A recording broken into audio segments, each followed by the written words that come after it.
તો ગુજરાતી એક્ટર દિલીપ ઠક્કરનું સ્વાગત છે કે તમે આ ફિલ્મમાં કેવી રીતે આવ્યા? આ ફિલ્મના અંદર મિત્રો કે હું ચશ્માની ફેરી કરતો હતો પાટણના અંદર. ચશ્માની ફેરી કરતો હતો ત્યારે સિટી પોઈન્ટ પાટણ ત્યાં આગળ મેં માર્કેટિંગ કરતો હતો. ત્યારે ડાયરેક્ટરની મુલાકાત થઈ મારે. એમને મને કીધું તારું આટલું મસ્ત સ્પીચ છે તારી બોલવાની, આટલું મસ્ત લુકઆઉટ લાગે છે તું, તો એકવાર મારી ઓફિસ ઉપર આવીને મુલાકાત લે. એમને ચાન્સ મને આપ્યો. પહેલું મારું સોંગ હતું મારો સમય આવે ત્યારે તને બતાવીશ. તો આ તમારું શ્રી ગણેશ નામ કેવી જોડું? તમારું નામ છે દિલીપ ઠક્કર, તો શ્રી ગણેશ નામ કેવી રીતે પડ્યું? એક વખત હું સિદ્ધિવિનાયક ગયો બોમ્બે. બરાબર, સિદ્ધિવિનાયક ગયો ને બોમ્બે, ત્યારથી મને એમ લાગ્યું કે ગણપતિ બાપા સિવાય આપણો ઉદ્ધાર નથી. કારણ કે સર્વપ્રથમ એમનું નામ લેવામાં આવે છે વક્રકુંડમ મહાકાય સૂર્યકોટિમ દિગ્વિક્રમમ કુરુદેવ સર્વ કાર્યદ સર્વદા. તો મને એમ લાગ્યું કે સર્વ કાર્યદ સર્વદા એ વિઘ્નહર્તા એ, તો એના નામનો હું આશરો લઉં તો મારા જીવનની અંદર પ્રગતિ થાય. નાનો હતો, 15 વર્ષના ઉંમરે ભાદ્રવપ થઈ ગયા. 6 બહેનો, ભાડાનું મકાન. 8મા ધોરણે વર્તન તારે હું માર્કેટિંગ કરતો. પેપર વેચ્યા છે, બરાબર, સાયકલ ઉપર પેપર વેચ્યા છે, કરિયાણા દુકાનમાં કામ કર્યું છે, બરાબર, ચાની હોટલ ઉપર કામ કર્યું છે. આપણા ગુજરાતી મામલું હોય છે પાછું. હા, હમણાં જ મામેરું કર્યું 2 વર્ષ પહેલા ભાણીઓનું પાટણની અંદર ધૂમધામથી કર્યું. બધા દેખવા માંડે કે છોકરા પણ કશું નતું, તો આ બધું કઈ રીતના કરે. મને વચન આપ્યું તું હાથ ફરી ગઈ, વચન આપ્યું તું હાથ ફરી ગઈ, હૈયાને તું બે હાલ કરી ગઈ, હૈયાને તું બે હાલ કરી ગઈ, તને એકને મેં મારી ના કરી, તને એકને મેં મારી ના કરી, આખી દુનિયા મારાથી ફરી ગઈ, તને એકને મેં મારી ના કરી, આખી દુનિયા મારાથી ફરી ગઈ. કહેવાની ઈચ્છા તો ઘણી બધી હતી, કહેવાની ઈચ્છા તો આ શાયદને ઘણી બધી હતી, પણ મનની વાતો મનમાં રહી ગઈ. વાહ વાહ વાહ. હવે નથી ડરતો આ દુનિયાથી હું, હવે હું નથી ડરતો આ દુનિયાથી. જે કરવું હતું ને તે કિસ્મત કરી ગઈ. વાહ વાહ સાહેબ.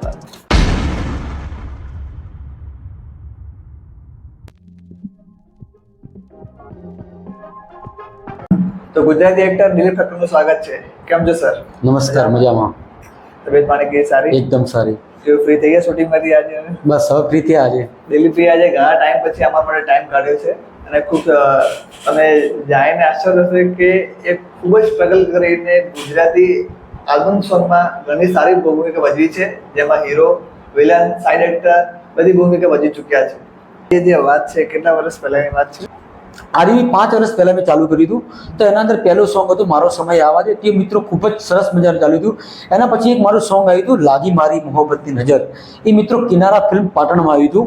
તો એના પછી મને એ ગીત જેવું રિલીઝ થયું ને એ દિવસે રાત્રે જ મિલિયન જતું રહ્યું હતું. 10 લાખ વ્યૂ રાત્રે જ આવી ગયા હતા. તે અત્યારે મિત્રો 24 મિલિયન આસપાસ એ સોંગ ચાલી રહ્યું છે. તો એમાં હું સાઈડ રોલ હતો મારો, પણ પહેલા મારી મેઇન એન્ટ્રી હતી. એના અંદર મેઇન એન્ટ્રીના કારણે એ ગીત ખૂબ જ વાયરલ થયું. જેના અંદર ડાયરેક્ટર આપ્યું હતું નિકુંજ પટેલે, બરાબર, સિંગર હતો વિષ્ણુ ઠાકોર, બરાબર, હિરોઈન હતી સેજલ. પણ સુપર મજાનું સોંગ હતું મિત્રો. એ એકવાર તમે નિહાળજો, તમને એવું લાગશે કે નહીં દિલીપભાઈએ સોંગ સરસ મજાનું બનાવ્યું છે. તો તમે એઝ અ 5 વર્ષ પહેલા તમે એક ચશ્મા સેલિંગ કરતા, બરોબર, એ જે તમે હાલ બી કરો છો, બરોબર, કેમ કે તમારા એટલા સારા ચશ્મા જેમાં આપણે અંદર લઈ શકીએ છીએ, બરોબર. તો તમે પહેલા ચશ્માનું સેલિંગ કરતા, પણ એઝ અ સ્ટોલ, કેબિન, દુકાન કેવી રીતે સેલિંગ કરતા? આમાં શું એ માર્કેટિંગ ફિલ્ડ કામ કરતો હું. ધારો કે ડીસા છે, પાલનપુર છે, મહેસાણા છે, ધાનેરા, રોણીવાડા, પોથાવાડા, મંડાર, વિસનગર, ખેરાલુ, ઉડર, ખેડમાં ટોટલી જગ્યાએ હું લોકલ માર્કેટિંગ કરતો હતો. લોકલ માર્કેટિંગ કેવી રીતે? ધારો કે કોઈ બી, ધારો કે કોઈ કસ્ટમર છે, કોઈ દુકાન છે, શોપ છે, કોઈ જગ્યાએ ત્યાં ફરીને હું માર્કેટિંગ કરતો હતો. ફરીને ચાલતા કોઈ દુકાન નહીં, કોઈ શોપ નહીં, કોઈ બાઇક નહીં, કોઈ એક્ટિવા નહીં, કશું જ નહીં, ચાલતા જ માર્કેટિંગ કરતો. અચ્છા, તો ભેગો બેગ ને ચશ્મા? બેગના અંદર હું માલ લઈ જતો, ચશ્મા, બેલ્ટ, પર્સ, ઘડિયાળ, 4-5 આઈટમ નાખતો મિત્રો. પણ એનાથી મને સેલ્સમેન, મારી સ્પીચ એવી સારી હતી ને એના કારણે મારું સેલ થઈ જતું. ગમે તે કરી હું સેલિંગ કરતો એમાં મારી જીત થતી, અને આજ બી મિત્ર થાય છે. એ બી થાય છે એમ ને? બરોબર. તો કહેવાનો મતલબ એમ કે કયા ડાયરેક્ટર તમે નામ કીધું જે તમને પહેલા ઓફર કર્યો હતો? નિકુંજ પટેલ, કિનારા ફિલ્મ પાટણ. ઓકે. તો ત્યાં તમે ત્યાં પાટણમાં ચશ્મા સેલિંગ કરવા જતા હતા, ત્યાં તમને એ ડાયરેક્ટર સાહેબે તમને જોયા ચશ્મા સેલ કરતા. એમને બી જોડી ચશ્મા લીધા મારી પાસે. એમને તમારી સ્પીચ ગમે એમાં, તો એમને તમે એઝ અ એક્ટર તરીકે તમને ઇન્વાઇટ કરે કે તમે આવો મારી પાસે અને કામ કરો, એમ જ ને? એમ જ. તો એ છે તમારી શરૂઆત થઈ? એ ત્યાંથી શરૂઆત થઈ. ઓકે. તો આજથી 5 વર્ષ પહેલા એટલે કહી શકીએ કે 2019-20માં તમારી શરૂઆત થઈ આવી રીતે, બરોબર. તો તો ત્યાંથી લઈને એટલે અત્યાર સુધી કંઈક બદલાવ જોવા મળ્યો પહેલાની ઇન્ડસ્ટ્રીમાં? પહેલા કેવી રીતે શૂટ, પહેલા કેવી રીતે કામ, હાલ કેવી રીતે કામ થાય છે? શરૂઆતના અંદર હું એક્ટિંગ કરવા જતો ને તો મને અનુભવ તો હતો જ, બરાબર. એની સાથે નોર્મલ અનુભવ હતો, પણ ધારો કે મેં 1-2 આલ્બમ કામ કર્યા, 5 આલ્બમ કર્યા, 10 આલ્બમ કર્યા, પછી મારી સ્પીડ પકડાઈ ગઈ, બરાબર. પછી હું એક જ સીનના અંદર મારો સીન પૂરો થઈ જાય, બરાબર. એક જ રીટેકની જરૂર ના પડે મોસ્ટ ઓફલી. એનું કારણ કે મારું કોસ્ટ્યુમ એવું હતું, મારા કપડાં એવા હતા, મારો મેકઅપ એવો હતો. બીજી વસ્તુ તો મારી બોલવાની સ્પીચ, દેખવાની અદા, આના ઉપર મારું ખૂબ જ ફોકસ હતું, બરાબર. ડાયરેક્ટર મને બોલે ને એના પહેલાં હું તૈયાર થઈ જતો. ડાયરેક્ટરને તમને કહેવાની જરૂર ના પડે? ડાયરેક્ટરને કહેવાનો મેં એક દિવસ શરૂઆતમાં એમને મને મોકો આપ્યો, પણ એના પછી મેં એમને મોકો ના આપ્યો. બરોબર. કેવી રીતે? કેવી રીતે? ધારો કે કોઈ સીન ચાલતો હોય, કોઈ હિરોઈન સાથે મારી આમ બાહોમાં બંને જણે હાથ મિલાઈને હાથમાં ઊભા હોય, બરાબર, તો એ મારી સામે દેખે મારું સાથે, તો મારો ફોકસ ખાલી એની આંખોમાં જ હોય, બરાબર. હું આમ કરી આમ દેખું નહીં, આમ દેખું તો મારું ફોકસ તૂટી જાય. સાચી વાત છે, બરોબર. તો કહેવાનો મતલબ એવું બધા એવું કહેવામાં આવે છે કે જે એક્ટિંગ કરતો હતા એક્ટ જ કરે છે, કોઈ માઇન્ડ નહીં કરતું, કે કોઈ હાથ પકડ્યો, કોઈ કમર પકડી, એવું કોઈ માઇન્ડ નહીં કરતું, બધા પોતાનું કામ જ કરવા આવે છે. ખાલી એક જ ફોકસ એક્ટિંગનો જ હોય. એક્ટિંગનો મિનિંગ કે ધારો કે તમે એમના અંદર ખોવાઈ જાય, ધારો કે મને પતિનો રોલ મળ્યો હોય, બરાબર, મોસ્ટ ઓફલી પતિનો રોલ મળે તો એ મારે પતિના રોલના અંદર પતિનો રોલ જ રહેવું પડે. કારણ કે એની હાથમાં પકડી ફરવું પડે, એની આંખોમાં દેખવું પડે, એને આઈસ્ક્રીમ ખવડાવવી પડે, એવી રીતના. બરોબર. તો તમે એઝ અ એક્ટર કયા હીરો હિરોઈન સાથે તમે એઝ અ કામ કરેલું છે? મેં શરૂઆતના અંદર કામ કર્યું હતું. પહેલું સોંગ આવ્યું હતું મારો સમય આવા દે, ત્યારે તને બતાવીશ, પૂજા નાયક સાથે, જે એકતા સાઉન્ડમાં આવ્યું હતું.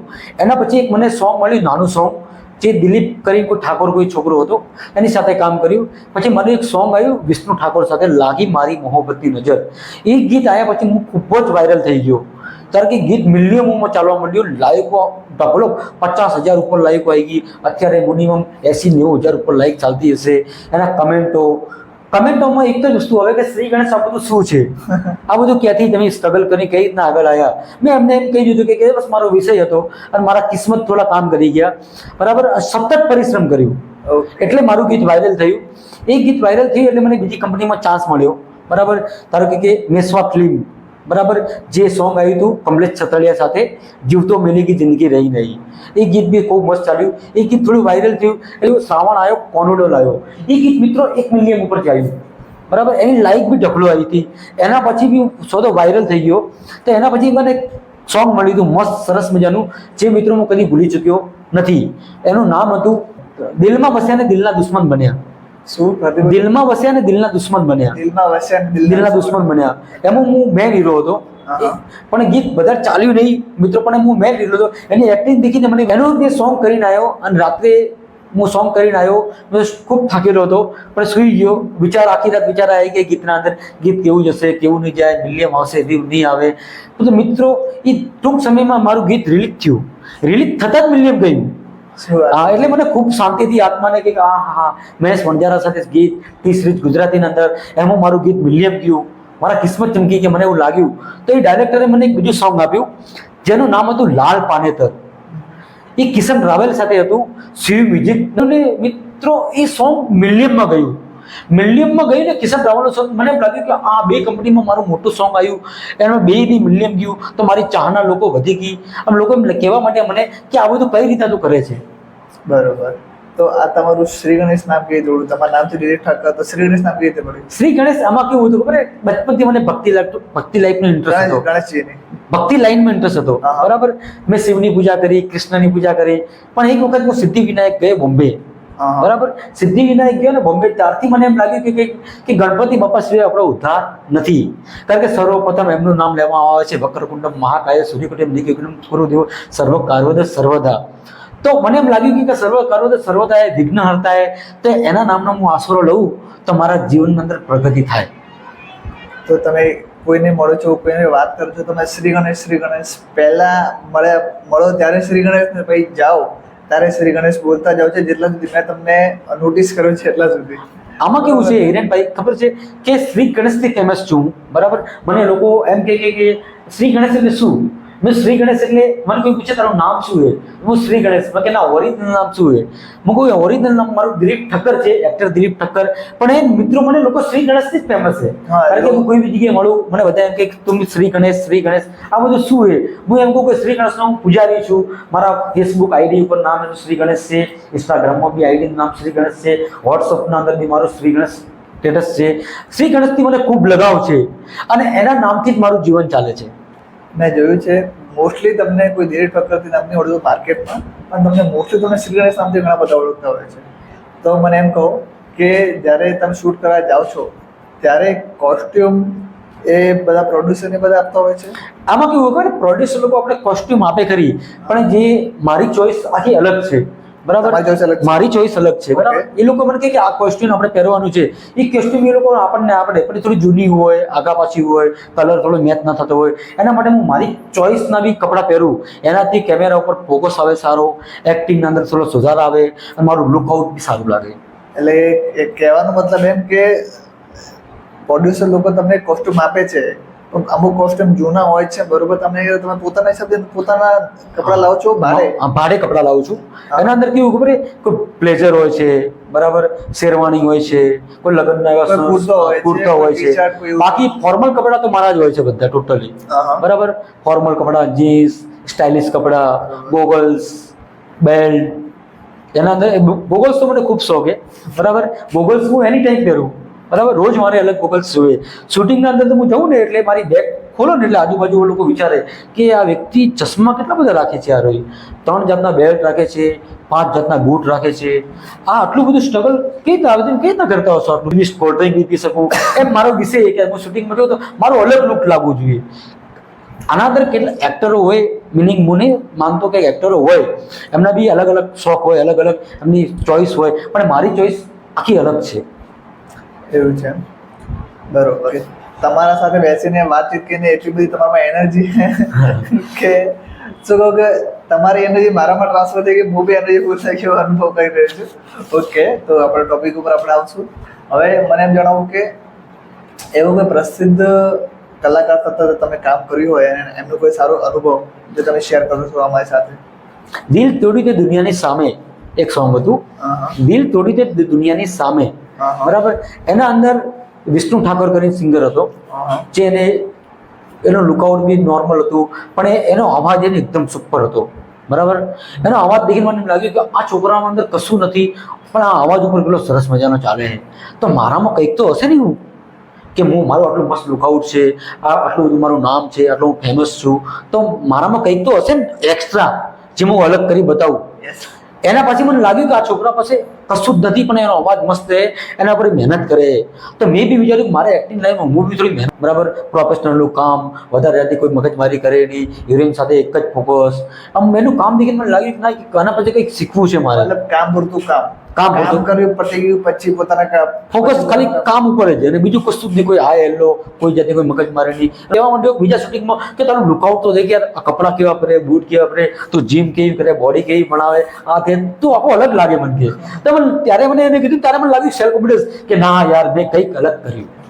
તો વચ્ચે તમે હમણાં બોડી બિલ્ડિંગ તમે ચાલુ કરી હતી, તમે જીમ જતા હતા, સારું તમે ગેટઅપ તૈયાર કર્યું હતું, તો હાલ કેમ છોડ્યું? જીમના અંદર કેવું ખબર કે મારું જીમ હું શરીર વધારી બી શકું, ઘટાડી બી શકું. બરાબર, બંને. હું એકદમ બોડી કાર્ડ બી લાગી શકું અને હું ફોર્મલ બી રાખી શકું.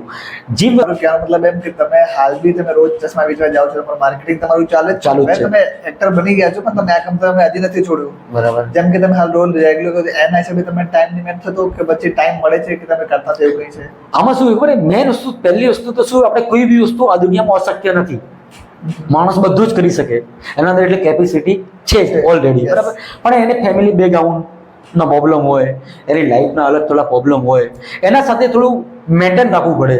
બરાબર, બાકી હું રોજ સોંગ બનાવી શકું, ડેલી સિરીઝ મારું એક નવું આલ્બમ આવી શકે, પણ એ મારે થોડું પ્રોબ્લેમ ચાલે લાઈફના અંદર, ફેમિલી બેકગ્રાઉન્ડના અંદર હોય, મારી લાઈફના પર્સનલ હોય, એટલે એની સાથે હું સમય બધી રીતે મારે આપવો પડે. બિઝનેસ માટે મારે માર્કેટિંગ ફિલ્ડમાં જવું જ પડે, ડેલી સિરીઝ દાડો કે એટલે મારે જવું જ પડે. દુનિયા આમ થાય, વરસાદ હોય, આંધી હોય, કોઈ બી વસ્તુ હોય, મારે એના માટે જવું જ પડે. આજની જ વાત કરું તમને સર, બરાબર, આજે હું પાલનપુર માર્કેટિંગ કરવા માટે ગયો, અને તમારો ફોન આવ્યો 10:30 વાગે કે શ્રી ગણેશ કેટલે છો? મેં કીધું કલાક 1.5 કલાકમાં ફટાફટ આવી જઈશ. ફટાફટ જેવું હજી તો હું બસના અંદર ઊભો રહેતો આવ્યો, જગ્યા ના મળી તો હું ઊભો રહેતો હું આવ્યો. શાના માટે? કે ઇન્ટરવ્યુ આપવા માટે, કે તમારો ટાઈમ સચવા માટે. કારણ કે તમારું જે કામ છે પ્રોફેશનલ કામકાજ, સોશિયલ મીડિયાનું કામકાજ છે, એના અંદર મને ચાન્સ મળે એટલે હું મોકો ભૂલું નહીં. બરાબર ને? એટલે હું ફટાફટ ત્યાંથી બસમાં ઊભો રહેતો આવ્યો, ફટાફટ ઘરે ગયો, ઘરે જઈને ડાયરેક્ટ બાથરૂમ પકડી, બાથરૂમ ફટાફટ નાહી લીધું, નાહી ફટાફટ સેવિંગ કરાવવા ગયો. સેવિંગ મેં 7 થી 8 મિનિટમાં કરાવી દીધી. બરાબર, ફટાફટ. અને તમારી ઓફિસે હું 12:30 વાગે ટચ થઈ ગયો. ઓકે, તમારો આભાર. તમે આટલું બધું મેનેજ કરી તમે આયા. ઓકે, તમારમાં વાત કરીને તમને બધું લાગે છે કે તમે માર્કેટિંગ કરો છો પ્લસ એક્ટિંગ કરો છો. આટલી બધું મોટિવેશન લાવો ક્યાંથી તમે? આમાં શું હોય, માણસને થોડી મજબૂરી હોય. બરાબર, અને મજબૂરીના કારણે લોકો શું હાથ ફેલાવે લોકો પાસે કે યાર મારે થોડી જરૂર છે મદદની, મને 20,000 25,000 50,000 આપ. ભાઈ 25,000 અધોને આપી દે એક વખત. બરાબર, કે લે 25,000 રૂપિયા તું ધંધો કર. બરાબર, પછી પણ પૈસા નહીં હોય તો પછી 25,000 લેવા જશે ને. પણ હું કઈ રીતે ડેવલપ કરું? મજબૂરી છે મારી, ચલો ઓલરેડી મારે થોડી પૈસાની જરૂર છે, તો એના માટે હું કોઈ પાસે હાથ ન ફેલાવું. રોડ ઉપર ઉભો રહીને ચશ્મા વેચી નાખું. બરાબર, દુખાવાનું ટૂંકડીને કોકની માલિશ કરી નાખું. બરાબર, 25 રૂપિયા ત્યાંથી પેદા કરવું. ધારો કે આજે મેં 500 રૂપિયા બજારમાં જઈને મેં માલ વેચ્યો, મને એમાં 200 રૂપિયા નફો મળ્યો, તો 200 રૂપિયા નફો લઈને ઘરે નહીં આવવું, ઘરે નથી આવતો. એ 200 રૂપિયાનો બીજો માલ લેવા જવું બજારમાં, એ 200 નો 500 રૂપિયા કરીને ઘરે આવું. આ તમે એક્ઝામ્પલ આપો. એક્ઝામ્પલ આપ્યું, આ મોટિવેશન. કારણ કે આવી રીતે આગળ જવાય. હું તમારો કહેવાનો મતલબ એમ કે કોઈના પાસે રૂપિયા લેવાનું નહીં, પોતાની જાતથી કમાઈ કરીને પછી જ લેવાનું, કોઈના પાસે રૂપિયા માંગવાનું નહીં. આ તમારું સિદ્ધાંત છે આવું? આમાં શું હોય ખબર કે બચપનના અંદર ફેમિલી બેકગ્રાઉન્ડમાં ખૂબ જ પ્રોબ્લેમ ચાલતા હતા. ફાધરની ચાની કેન્ટીન હતી ઇન્દિરા ભવનમાં. મારી 6 સિસ્ટર હતી, 6 બહેનો હતી. બરાબર, અને જોબ પછી ફાધર ઓફ થઈ ગયા. બરાબર, 15 વર્ષ જેવા થઈ ગયા, ફાધર ઓફ થઈ ગયા. 15 વર્ષ થઈ ગયા. આઈ મીન હું નાનો હતો, ખૂબ જ નાનો હતો. 15 વર્ષની ઉંમરે ફાધર ઓફ થઈ ગયા. 6 બહેનો, ભાડાનું મકાન. બરાબર, એ બધાને ડેવલપ કરવાનું. અને હું 8મા ધોરણે ભણતો હતો ને તારનો હું સેલ્સમેન કરતો. 8મા ધોરણે ભણતો તારે હું માર્કેટિંગ કરતો. બરાબર, પેપર વેચ્યા છે. બરાબર, સાયકલ ઉપર પેપર વેચ્યા છે. કરિયાણા દુકાનમાં કામ કર્યું છે. બરાબર, ચાની હોટલ ઉપર કામ કર્યું છે. બરાબર, એ રહી જતું હતું ને તો પછી હું કરિયાણા દુકાનના અંદર પાર્ટનરમાં રહી ગયો. બરાબર, કુદરતી પાર્ટનર મળ્યો. તો એ પાર્ટનર મળ્યો ને કરિયાણા દુકાનમાં વેપારી દુકાન મસ્ત ચાલતી હતી, બધું મસ્ત ચાલતું હતું. પણ કરિયાણી દુકાન વાળાને કોઈ પ્રોબ્લેમ આવી કે લાઈફ ના થાય, ફેમિલી એને દુકાન વેચી નાખી. મારા પાસે એટલું પેમેન્ટ નતું કે જે દુકાન લઈ શકું. એટલે પાછું મેં માર્કેટિંગ ચાલુ કરી નાખ્યું. માર્કેટિંગ ચાલુ કરી, અમુક સતત ચાલુ માર્કેટિંગ ચાલુ. ડીસા છે, પાલનપુર છે, મહેસાણા, ધાનેર, રણિયાવાડા, આમ બધે ફરવા માંડ્યું ધીરે ધીરે. પછી મને લાગ્યું કે આપણે સુરત બિઝનેસ કરવા જઈએ કેવું લાગે સુરતના અંદર. તો સુરતના અંદર માર્કેટિંગ કર્યું તો મને ખૂબ ચાહના મળી એમ લોકોની કે તારી સ્પીચ જોરદાર આ તે. પછી મને એમ લાગ્યું કે સુરતના અંદર માર્કેટિંગ કર્યું લોંગ પડી જાય, ફેમિલી બેકગ્રાઉન્ડના કારણે ઘરે બી રહેવું પડે, ત્યાં જવું પડે. એટલે પછી મેં ડીસા આજુબાજુ શહેરો, લોકલ બનાસકાંઠામાં માર્કેટિંગ ચાલુ કરી નાખ્યું. બરાબર, એના અંદર ચશ્મા છે, બેલ્ટ છે, પરફ્યુમ છે, ગિફ્ટ છે, શેમ્પુ છે, તેલ, ક્રીમ, કેસર ઘોટી. બરાબર, ધારો કે નોર્મલ પેલી માલિશ કરવાના આયુર્વેદિક તેલ આવે એ બી માર્કેટિંગ કર્યું અને આજ બી માર્કેટિંગ કરું છું. બરાબર, તો કહેવાનો મતલબ એમ કે તમે લાઈફમાં ઘણું સ્ટ્રગલ કર્યું છે નાનપણથી. બરાબર, તો હાલ તમારી પાસે જે તમારું ઘર છે પોતાનું છે કે હજી પણ ના, હજી બી ભાડાનું છે. એનું એક કારણ છે કે ફેમિલી બેકગ્રાઉન્ડના અંદર જવાબદારી ખૂબ જ હતી મારે. બરાબર, બધાનું તમારી 6 બહેનો છે એ સાથે બેંધા લગે છે કે બધા લગ્ન કરાવવાનું, લગ્ન મામેરું કરાવવાનું. મામેરું કર્યું. આપણા ગુજરાતી મામેરું હોય છે પાછું. હમણાં જ મામેરું કર્યું 2 વર્ષ પહેલા ભાણીઓનું પાટણની અંદર ધૂમધામથી કર્યું. બધા દેખવા માંડે કે છોકરા પણ કશું નતું, તો આ બધું કઈ રીતના કરે. મને ઘણા જેટલા સમાજવાળા પૂછવું આવે મને કે તું આવી રીતે કઈ રીતના રહે, કઈ રીતના ખુશ કેવી રીતના રહે તું આવી રીતના. પહેલી વસ્તુ તો પૈસા તો બધા કમાય, પણ આવી રીતે ખુશ કેવી રીતના રહે, બધું ખુશ કઈ રીતના રહેવાય. કારણ કે કોઈ બી પરિસ્થિતિ અંદર તમારે સ્માઇલ જોઈએ, દર્દનું નિવારણ. સાચી વાત. તો તમારી વાત કરીને મજા આવી ગઈ, ખૂબ જ હાલી મજા આવી રહી છે. આપણું પોડકાસ્ટ ચાલુ જ છે હજી. ઓકે, તો દિલીપભાઈ તમે વાત કરી વચ્ચે એસ્ટ્રોલોજીની, તો તમે એસ્ટ્રોલોજીમાં કેવી રીતે ઘૂસ્યા અને એસ્ટ્રોલોજીની નું મેઇન પર્પસ શું છે, કે કેવી રીતે લોકોને કામ આવે છે, મેન્ટલી અને ફિઝિકલી એમને હેલ્પ કેવી રીતે કરે છે? એસ્ટ્રોલોજીમાં કેવું હોય ખબર, એક જ્યોતિષ શાસ્ત્ર છે. બરાબર. જ્યોતિષ શાસ્ત્રના અંદર કેવું ખબર છે કે તમને ખબર પડી જાય કે આ મહિનો કયો હશે, આ તિથિ કઈ હશે, આ નક્ષત્ર કયા હશે, આ કઈ દિશાઓ છે, આ કયા ગ્રહ છે, એ જ્યોતિષના અંદર ખબર પડે. મિત્રો આમાં કેવું, મારી સાથે ઘણા બધા લોકો મને પૂછવા આવે કે મારી લાઈફમાં ખૂબ પ્રોબ્લેમ ચાલે છે, કોઈ હાથ દેખાડવા આવે, કોઈ એની ફેમિલીને બતાવવા આવે, કોઈ દેવાળા ભોપાળાનું બતાવવા આવે મારી પાસે. પણ હું એમને એક જ સલાહ આપું, બરાબર, કે આ બધી વસ્તુ ટેમ્પરરી છે. શું છે? ટેમ્પરરી છે. ધારો કે તમારી લાઈફમાં તકલીફ આવી, એ ટેમ્પરરી હોય, મહિનો, 2 મહિના, 1.5 મહિનો, 2 મહિના, 3 મહિના, બરાબર. એના પછી તમારી કુળદેવી, જે તમારી જે ફેમિલીમાં કુળદેવી હોય, માતાજીને, કુળદેવી માતાજી, જે તમે કોઈ બી તમારી શક્તિ હોય, ઈષ્ટદેવ તમારી હોય, એની સાથે તમારે લગાવવાનું. પહેલી વસ્તુ તો જો તમારી લાઈફના અંદર સક્સેસ જોવે, બરાબર, તમારું મોટિવેશન જોવે, કે તમારે દુનિયાની તમામ બ્રહ્માંડની શક્તિ જોવે, એ તમારી ઈષ્ટદેવથી જ મળે. બરાબર. દુનિયામાં એવો કોઈ જ્યોતિષ નહીં બન્યો કે જે તમને ભણાવી લે, તમારું દિમાગ લોક કરી શકે. કેમ? તમારી ઈષ્ટદેવ તમારી પાસે હોય તો, બરાબર. એને તમારી શ્રદ્ધા હોવી જોઈએ, એના પાસે તમારા મા બાપના આશીર્વાદ પહેલા તમારા ઉપર હોવા જોઈએ, બરાબર, તમારા ગુરુના આશીર્વાદ હોવા જોઈએ. એ છતાંય મારું ઘર છે, મારી ફેમિલી છે, એનાથી વધારે દુનિયા મારી ફેમિલી છે. આજે હું મારી ફેમિલીનું નામ ખરાબ વિચારી શકતો હું, બરાબર, તો બહારની ફેમિલીને કઈ રીતે વિચારું? ધારો કે જસ્ટ બહારની ફેમિલીનું હું ખૂબ સારું રાખતો હું, તો મારી ફેમિલીનું ખરાબ રાખી શકું એમ? ધારો કે મારી પાસે કોઈ પૂછવું આવે મને કે યાર શ્રી ગણેશ આપણને આ નડે છે, બરાબર. આ દુનિયામાં કોઈ નડતું નથી. નક્ષત્રો કામ કરતા હોય, ગ્રહ કામ કરતા હોય, બરાબર, એનું નિવારણ હોય, બરાબર. દુનિયામાં એવી કોઈ વસ્તુ નથી કે એનું નિવારણ ના હોય. પણ તમારે એમ ના વિચાર તારા આ નડે છે, તારા વિધિ કરાવવી પડશે, તારા ખર્ચો કરાવવો પડશે, આ ઓમ કરાવવું પડશે, તેમ કરાવવું પડશે. હા, શાસ્ત્રો પ્રમાણે નોર્મલી હોય છે, એ જ્યોતિષ પંડિત જે આચાર્ય હોય ને એ લોકો જ કરી શકે, બરાબર. બીજાના કામ, એસ્ટ્રોલોજીના કામ નથી કે જ્યોતિષ વિધિ કરી શકે, ના ભમાઈ શકે, ના તેમ. એસ્ટ્રોલોજીનું કામ એક તમારું ફ્યુચરના અંદર તમને મોટિવેશન આપી શકે.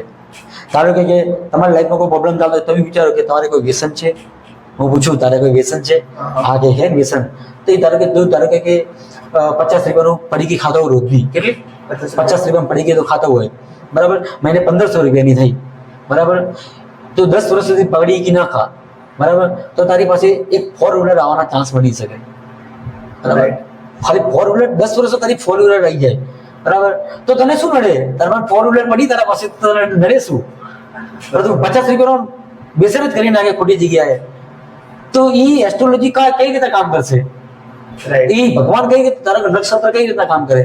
કે એને વિચાર્યું કે આ છોકરાને મારે આટલું આપવું છે, અને કુદરત ઓલરેડી એને આપે જ છે. તો તમે આ એસ્ટ્રોલોજી લાઈનમાં તમે ક્યારે પડ્યા? કેમ કે તમે સેલ્સમેન છો પ્લસ તમે એક્ટર છો, તો આમાં તમે ક્યારે ઘૂસ્યા? હા, બચપનથી એટલે કુદરતી ટેલેન્ટ હે, બરાબર. કુદરતી ટેલેન્ટ કોઈના પાસે શીખ્યા છો? ના, કશું જ નહીં. ગુરુ એક જ આપણો ગણપતિ બાપ્પા, શ્રી ગણેશ, બરાબર. એનું નામ લઈને કામ કરવાનું, એ ચોખ્ખું દે એટલે એનું ચોખ્ખું જ કામ થાય, બરાબર. મેં કેટલા માણસોના કિસ્મત ચમકાયેલા હે.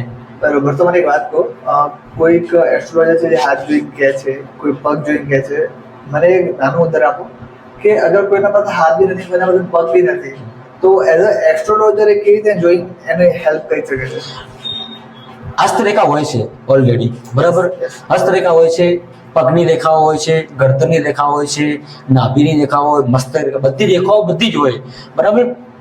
પણ જે આંખો દેખીને કહી દે, આંખો દેખીને એને કહી દે કે આની લાઈફમાં ચાલે છે, બરાબર, એ ઓરિજિનલ એસ્ટ્રોલોજી, બરાબર. એવા આપણા કેટલા સાધુ સંતો છે દુનિયા અંદર જે એને દેખીને જ કહી દે કે બચ્ચે તેરા યે હોગા ઓર યે નહીં હોગા, બરાબર. હાથના અંદર લકીરો હોય જ છે, હું માનું છું, મારી બી હાથના લકીર અંદર સરસ મજાની છે. પણ હાથों की लकीरें कब तक मुझको रोकेगी? हाथों की लकीरें कब तक मुझको रोकेगी? मिटा दूंगा वो लकीरों को अपनी मेहनत से. એ મહેનતના અંદર એટલો પાવર છે, જેના હાથ નહીં હોતા, એના પગ નહીં હોતા, એના બી કિસ્મત હોય છે. તમે દેખો છો અત્યારે ખૂબ કામ કરી રહ્યા અને ખૂબ ધગત સાથે કામ કરે છે, તો આવું કોઈ કિસ્સો બન્યો કે તમે તમારા એક્ટિંગ ફિલ્ડમાં તમે કોઈ પ્રોડ્યુસર કે કોઈ એક્ટર કે એક્ટ્રેસને તમે કોઈ એસ્ટ્રોલોજી તમે કોઈ હેલ્પ કરી હોય? બધા ટોટલી આમ દેખીને એમ કે શ્રી ગણેશ ચલો મારી સાથે આ શું ચાલે, મારી સાથે આ કઈ રીતે કરવું, મારી પાસે અઢળક સલાહ લે અને એમને હું પ્રોફેશનલ સલાહ આપું. પણ પૂરતી સલાહ કે અમને કામ આવે એવી સલાહ? એવી જ સલાહ, પ્રોફેશનલ સલાહ. ઓકે. તો એટલું બધું મોટિવેશન તમારામાં ક્યાંથી આવે છે? આ બધું મોટિવેશન કેવું ખબર કે લાઈફનો અંદર પ્રોબ્લેમ જોઈએ એના પાસે. શું જોઈએ? પ્રોબ્લેમ. રોકેટ જાય છે હવામાં, કેવું જાય, કેટલી રફતારમાં જાય રોકેટ? 1000 સ્પીડમાં જતું હશે મિનિમમ. તો એના પાછળ આગ લાગેલી છે એટલે એ દોડે છે. મારા પાછળ બી આગ લાગેલી, પાછળ પડકાર છે લોકોની કે આ માણસ જ કરશે, એટલે એમના ઉપર મારે ખરી ઉતરવું પડે. બરોબર. લોકો જ મને શીખડાવે કે આમ કરાય, આમ ના કરાય, આમ કરાય ના કરાય. પણ જ્યારે હું કામ કરું ને એટલે લોકો વિચારે કે તું આ કામ કઈ રીતના કરે, પણ એમને ખબર નહીં કે તમે શીખડાવ્યું મને અરે કામ. ઓકે.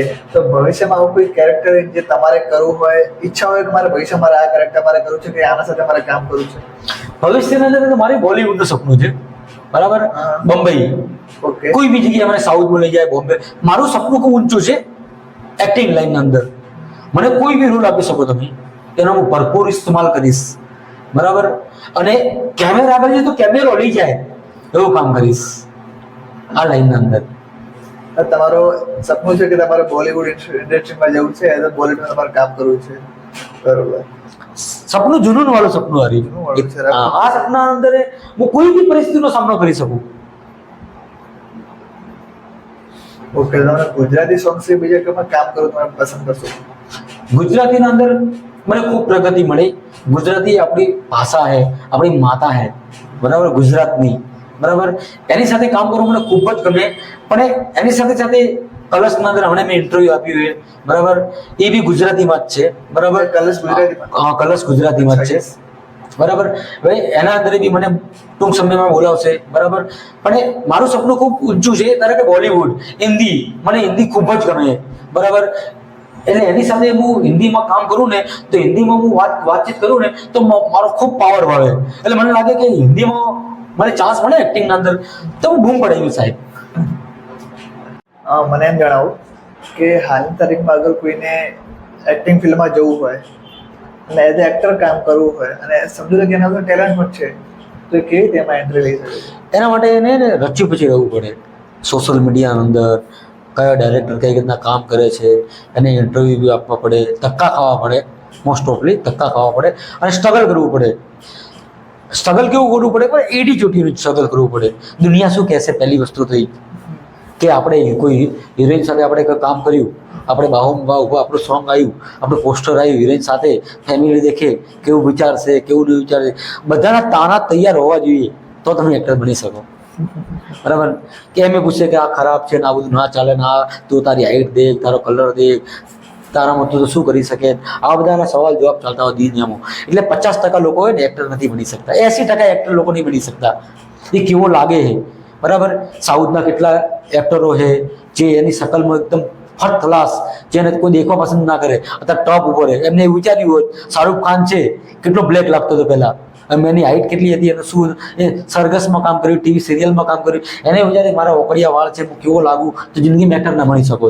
એને એમ લાગ્યું મારા જેવો કોઈ એક્ટર જ નથી દુનિયામાં, એટલે એ ટોપ લેવલ ઉપર સુપરસ્ટાર છે.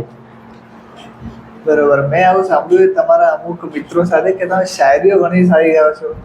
આ તમારા જે અમુક તમારા ઘણા બધા તો ગુપ્ત ટેલેન્ટ છે જે ધીરે ધીરે બહાર આવી રહ્યા છે. તો આ શું છે શાયરીનું? શું છે? એક શાયરી જરા સંભળાવો. શાયરીમાં તો હિતેશભાઈ કેવું છે ખબર? એમાં મેનેજમેન્ટ પ્રમાણે દેખવા જો ને તો શાયરીની અંદર મને બચપનથી લગાવ હતો, બરાબર. સોંગ, સંગીત સાંભળવું. બચપનથી તમારે કયા લગાવે? એસ્ટ્રોલોજીનું લગાવ નીકળ્યું, બધું ટોટલી. હા, જે માર્કેટિંગનું લગાવ નીકળ્યું, ઘણા બધા લગાવ નીકળ્યા. આ બધી એક્ટિંગનું લગાવ નીકળ્યું. આ બધી વસ્તુ શક્ય ક્યારે થાય ખબર? જ્યારે તમારું ચારિત્ર પરસ્પેક્ટિવ ત્યારે થાય. યસ. કોઈ બી વસ્તુ ચારિત્ર પર ડિપેન્ડ છે. તમારે ઘણું બધું આવડે પણ તમારા ચારિત્રમાં ડાઘ છે તો તમે કોઈ બી વસ્તુનો યુઝ ના કરી શકો, બરાબર. મને શાયરીમાં કેવું હોય, મને બચપનથી આમ ખૂબ લગાવ હતો અને કોઈ શાયર કોઈ શાયરી બોલતું હોય તો મને બેસતો, નિહાળતો કે આ કઈ રીતના શબ્દો કઈ રીતના નીકળશે. અને શાયરી વસ્તુ કેવી છે ખબર? એ એકાંતમાં નીકળે. હા. બરાબર, એ શબ્દ એકાંત તૈયાર થાય અને એકાંતમાં થાય ને લોકો પાસે જાય. ધારો કે જે એક ગુજરાતી શાયરી છે મને ખૂબ જ ગમે છે, એ મેં એક નાનકડી છોકરી ઉપર બનાવી હતી. બરાબર, વચન આપી તું હાથ ફરી ગઈ, વચન આપી તું હાથ ફરી ગઈ, હૈયાને તું બે હાલ કરી ગઈ, હૈયાને તું બે હાલ કરી ગઈ, હાલ કરી ગઈ, તને એકને મેં મારી ના કરી, તને એકને મેં મારી ના કરી, આખી દુનિયા મારાથી ફરી ગઈ, બરોબર. તને એકને મેં મારી ના કરી, આખી દુનિયા મારાથી ફરી ગઈ.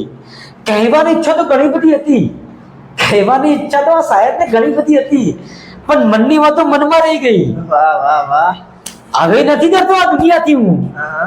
હવે હું નથી ડરતો આ દુનિયાથી, જે કરવું હતું ને તે કિસ્મત કરી ગઈ. વાહ વાહ સાહેબ વાહ. જબરું બોલ્યા તમે યાર. જબરી સાહેબ, જ્યારે તમારું આટલું બધું ટેલેન્ટ છે તો ખરેખર એક દિવસ 100% સુપરસ્ટાર બનશો એવી અમારી શુભેચ્છાઓ છે તમને. Thank you thank you thank you thank you Hiteshbhai. તમારા શોના અંદર મને આવવાથી ખૂબ જ આનંદ થયો. મને એમ લાગ્યું કે યુવાન છોકરો આજના દિવસના અંદર ખૂબ કામ કરીને બતાવે છે. એની સાથે સાથે આમને તમે હું આમનો પરિચય આપું કે આ ખૂબ જ સ્ટ્રગલ કરે છે. અત્યારે ભલે મારી સાથે ઇન્ટરવ્યુ લેતો હોય મારું, પણ એ સાંજે 5 વાગ્યા પછી એમને જઈ બજારે સરસ મજાનું કામ છે જે નાસ્તાનું સુપર ડુપર ચાલે છે, અને પોતાની જ કારીગરી, પોતાના ઉપર ઊભો થયેલો વ્યક્તિ, એને કોઈ સપોર્ટ નહીં, જાતે જ સપોર્ટ કરીને ઊભો થયો થેન્ક યુ સર. મજા આવી ગઈ તમારી સાથે વાત કરવાથી. ખૂબ ખૂબ આભાર. તમારો